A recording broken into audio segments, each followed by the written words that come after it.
ওই দোকানিকে ডেকে ডেকে ধরামা বলছে, ও দোকানি তুমি দেখো আমার বাম নয়ন হতে অশ্রু ধরছে না, দক্ষিণ নয়ন কেঁদে বাম পাওধরকে বলছে দিদি রে, ভক্ত করুণা করলে শুনেছি ভগবান করুণা করে, তুই তো পরম ভক্ত, গোবিন্দের সেবায় লেগে যাচ্ছিস, আমার কথাটা একবার গোবিন্দের কাছে বলিস, যেদিন আমার অন্তিম সময় এসে যাবে সেদিন আমি দুরাচারী, আমি মহাপাপী বলে, আমি কাঙালিনী বলে গোবিন্দ যেন তার চরণ ছাড়া করে না রাখে, তার চরণ তরিতে করে যেন আমায় পার করে নেয়।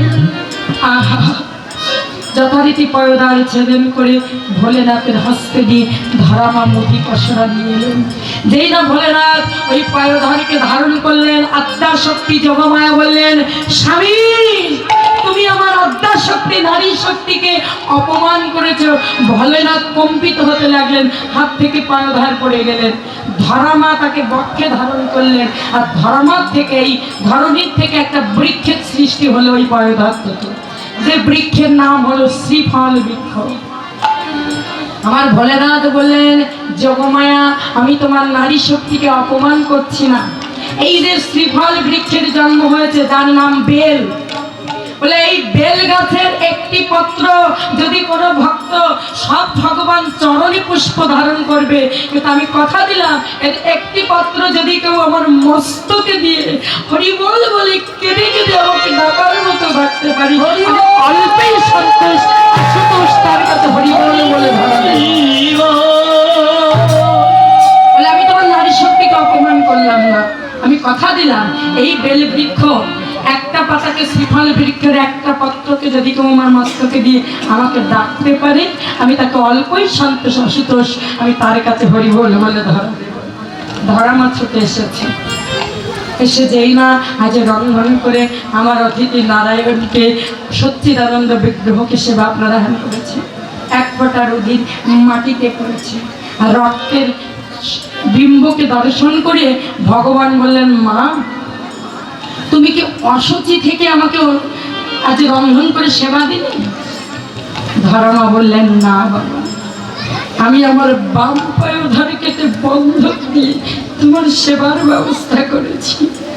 আহা, ভগবান ভক্তের এই ভাবকে দর্শন করে স্থির থাকতে পারলেন না, সচ্চিদানন্দ বিগ্রহ সেই নারায়ণের রূপ ধারণ করে বললেন, মা তুমি যে পায়ধার কেটে বন্ধক দিয়ে আজ আমাকে সেবা দিলে, আমি তোমাকে কথা দিলাম আগত দাপর যুগে যেদিন আমি নন্দের নন্দন হব, তুমি হবে যশোমতী, তোমার এই পায়ধার পান করে আমি বাৎসল্য প্রেম আস্বাদন করবো, তোমার কোলে আমি মরা বলে দেখে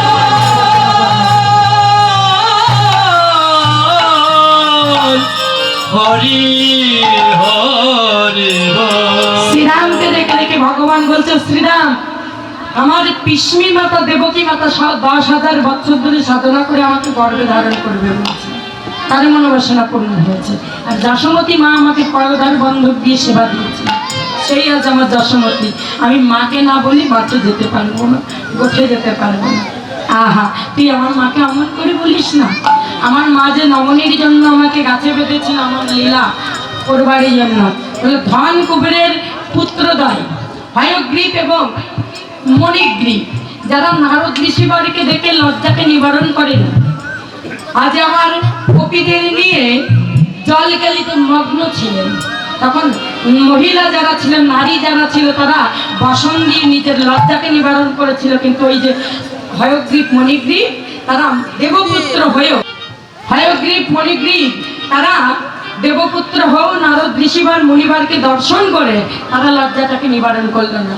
নারদ ঋষিবার বলল, তোমরা যেমন দেবপুত্র হয়ে আজ বৃক্ষ সম দাঁড়িয়ে থাকলে লজ্জা নিবারণ করলে না, তোমাদেরকে 100 বছর জমালজ্জন হয়ে পৃথিবীতে খ্যাত হতে হবে। যেই না অভিশাপ করলো, নারদ ঋষিবারের চরণে এসে বলল, ঋষিবার মুনিবার আমরা মুক্ত হব কেমন করে? বলে তোমাদের মুক্তির উপায় বলে দিচ্ছি, যেদিন নন্দের নন্দন হয়ে আমার গোবিন্দ যাবে যশোমতী নালয়ে, যশোমতী মা গোবিন্দকে বেঁধে রাখবে তোমাদের অঞ্চলে অর্থাৎ তোমার কাছে, সেই দিন করুণা করে যদি তোমরা গোবিন্দের চরণে পাও, তোমরা বৃক্ষ জনম থেকে হরি বল বলে উদ্ধার হয়ে গোবিন্দের হরি বল।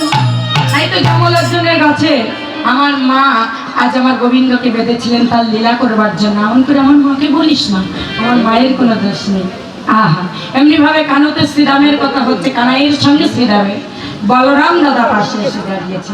দশাটা কেমন হয়েছে তার আগে একটুখানি বলি, মা আনন্দবাজারে সেবার ব্যবস্থা হয়ে গেছে। আপনারা যারা যান সেবা পেতে চান অবশ্যই তো সেবা পাবেন, তবে একবারে যাবেন না, ধীরে ধীরে আস্তে আস্তে গিয়ে সবাই প্রসাদ গ্রহণ করে আসবেন। একের পর এক যাবেন আবার আসবেন, কিছু যেন থাকবেন আমাকে করে না করে, সবাই প্রসাদ গ্রহণ করবেন। বাবাদেরকেও বলছি আপনারা ধীরে ধীরে গিয়ে প্রসাদ গ্রহণ করে আসবেন। হরি বল, রাধে রাধে। আজ যখন কানাইয়ের সঙ্গে শ্রীরামের কথা হচ্ছে, বলরাম দাদা এসে দাঁড়ালেন। দশাটা কেমন হলো? কানুতে শ্রীরামের কথা